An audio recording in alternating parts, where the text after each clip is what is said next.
हर व्यक्ति अपने जीवन में सुख चाहता है, शांति चाहता है, आनंद चाहता है। हम सुख के लिए, शांति के लिए भटक रहे हैं।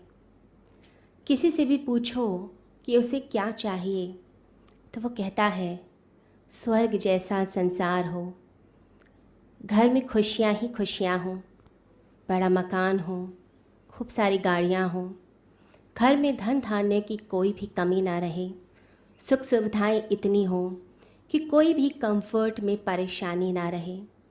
हम एक इमेजिनरी लाइफ को इमेजिन करते हैं और चाहते हैं कि वो लाइफ हमारी हो जाए, परंतु जो रियलिस्टिक लाइफ है और जो इमेजिनरी लाइफ है उस दोनों में फ़र्क दिखाई देता है।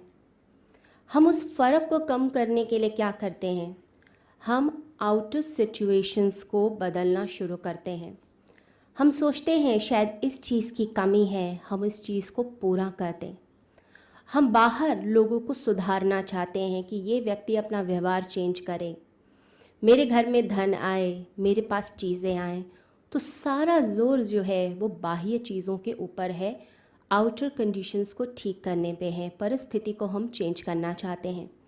परंतु कोई व्यक्ति इस चीज़ पर ध्यान नहीं देता कि जो आपकी खुशी है, जो आपका सुख है, जो आपकी शांति है, वो किसी परिस्थिति पर निर्भर नहीं है, वो आपकी मनस्थिति पर निर्भर है। यानी आपकी माइंड की जो स्टेट है, मेंटल स्टेट आपकी कैसी रहती है। आपकी मेंटल स्टेट हर समय क्लाउडी रहती है, आप हर समय टर्बुलेंट माइंड स्टेट में रहते हैं, हर समय अशांत रहते हैं या हर समय शांत रहते हैं। आपका मन यदि शांत है तो कैसी भी सिचुएशन होगी, साधन कम भी होंगे तब भी आप खुश रहेंगे। और अगर आप डिप्रेस्ड हैं, माइंड अशांत है, तो कितनी भी बाहर की चीज़ें लाके दे दी जाएं, कोई भी आपको खुश करने का प्रयास करे, कोई व्यक्ति आपको प्रसन्न नहीं कर सकता। तो एक बात तो माइंड में फिट कर लें, और वो यह है कि आपने अपनी मेंटल स्टेट पर पूरा ध्यान देना है।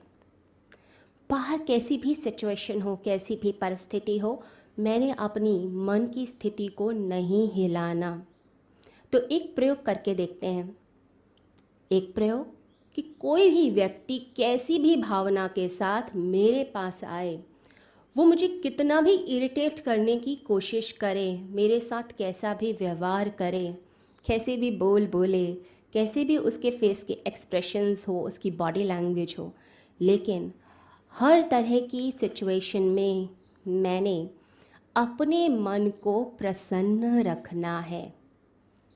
जैसे गीता में भगवान श्री कृष्ण कहते हैं कि सुख दुख, गर्मी सर्दी, मान अपमान में जो सम है वो योगी है। तो योग की वो जो स्थिति है वो कोई भी व्यक्ति प्राप्त कर सकता है। एक छोटी सी ट्रिक ही तो लगानी है।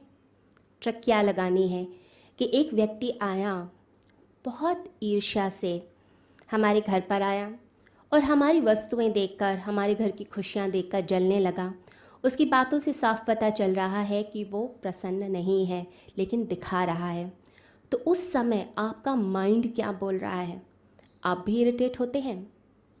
कोई गुस्से से आया, बहुत ज़्यादा गुस्से से, और आपको कुछ भी बोल कर जा रहा है, उस समय चेक करो मेरा माइंड अंदर से कैसा हो रहा है। मेरे अंदर भी वैसे ही उद्वेग आ रहे हैं, वैसी इरिटेशन, गुस्सा आने लगा है। तो एक प्रयोग अपने साथ करना है, अपने माइंड का स्टेटस फिक्स करना है। जैसे हम व्हाट्सएप पे स्टेटस देते हैं, लोग रखते हैं व्हाट्सएप पे status, I am busy, I am available, I am at school, कुछ भी देते हैं। वो व्हाट्सएप स्टेटस चेंज तब होता है जब हम चाहते हैं। ऐसे ही आप अपने माइंड का स्टेटस एक फिक्स कर दीजिए कि मैं शांत हूँ, मैं प्रसन्न हूँ। तो अपने माइंड का जब हमने स्टेटस फिक्स कर दिया तो चेकिंग करनी है, चेकिंग बार बार कि किस व्यक्ति ने मुझे हिलाने की कोशिश की, मेरी समता को हिलाया।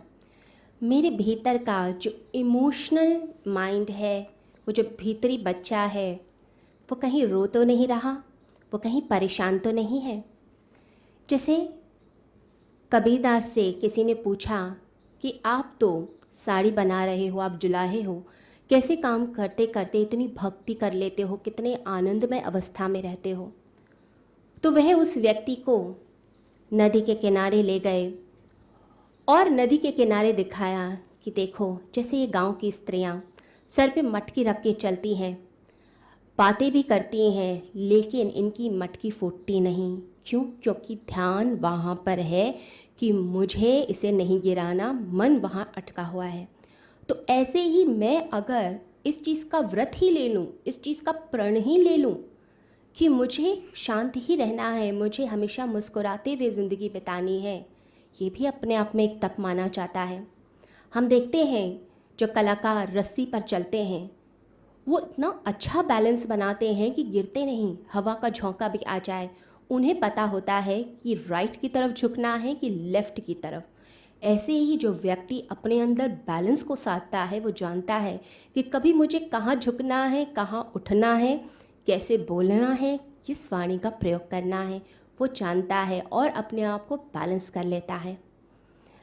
जब क्रैडल में पालने में बच्चा होता है तो माँ कितना ध्यान रखती है, मन कहाँ, दिल कहाँ, इमोशंस कहाँ, बच्चे के ऊपर पूरा ध्यान बच्चे के ऊपर होता है।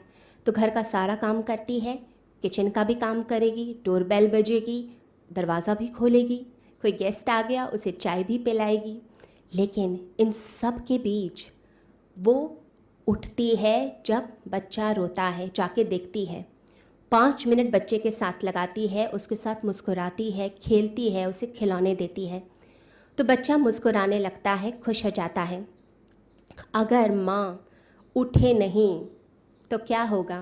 वो बच्चा रोता रहेगा, वो बच्चा परेशान हो जाएगा। तो ऐसे ही हमें भी अपने मन पर ध्यान देना है। किसी व्यक्ति ने मुझे तंग किया, किसी व्यक्ति की बात मुझे बुरी लग गई है, किसी व्यक्ति के कारण मेरा कुछ नुकसान हो रहा है, कोई धोखा दे रहा है, तो अपने अंदर के रोते हुए मन से ये मत कहो कि मैं बिज़ी हूँ। अपने अंदर झांको, अपने अंदर देखो कि क्या चीज़ तंग कर रही है। लोग कहते हैं आई एम बिज़ी, ये एक स्टेटस बना लिया है लोगों ने, और कहते हैं कि अगर हम बिज़ी नहीं हैं तो इसका मतलब हम सक्सेसफुल नहीं हैं। हमें बिज़ी नहीं रहना, हमें इजी बनना है। माइंड की स्टेट इजी, बिज़ी का मतलब हुआ माइंड टर्बुलेंट है, अशांत मन है, और इजी मतलब मन बिल्कुल शांत अवस्था में है। तो कैसी भी स्टेट हो, बार बार अपने आप से पूछते रहिए क्या चीज़ तंग कर रही है। तो मन अंदर से कहेगा मेरे बॉस ने मुझे डांट दिया, इस व्यक्ति ने ऐसे कहा। तो अपने से सेल्फ टॉक कीजिए, अपने से बात कीजिए, अपने से बात करके अपने आप को ईजी कीजिए। हम कह देते हैं कि दूसरे व्यक्ति ने मुझे स्ट्रेस दे दिया, उस व्यक्ति की वजह से मैं टेंशन में हूँ, उस बच्चे ने मेरी बात नहीं मानी, मेरी फैमिली ने मेरी एक्सपेक्टेशंस पूरी नहीं की, मैं इस वजह से स्ट्रेस में हूँ। तो हमने क्या किया? आउटर कंडीशन के ऊपर अपना सारा जोर लगा दिया। होता क्या है, किसी ने कुछ कहा है, वो हमारे ब्रेन में गया। अब ब्रेन में हम जाने के बाद, माइंड में जाने के बाद हम कैसे उस सिचुएशन में रिस्पॉन्ड करते हैं, ये हम पे डिपेंड करता है। तो अपनी मेंटल प्रोग्रामिंग पे वर्क कीजिए कि आपने अपने आप को किस संस्कार, किस हैबिट से बांध रखा है। अगर वो संस्कार तंग कर रहा है तो उस पर वर्क करें, और वर्क करने का माध्यम है कि हम होश में काम करें, अपने आप से बात करें, और रोज़ सुबह उठते ही और सोने से पहले अपने आप को पॉजिटिव एफर्मेशंस देकर अपने आप को शांत करें, अपने उस संस्कार से बाहर निकलें। तो ध्यान अपने अंदर की खुशी पर। और एक बात याद रखिए कि आत्मवान बनना है।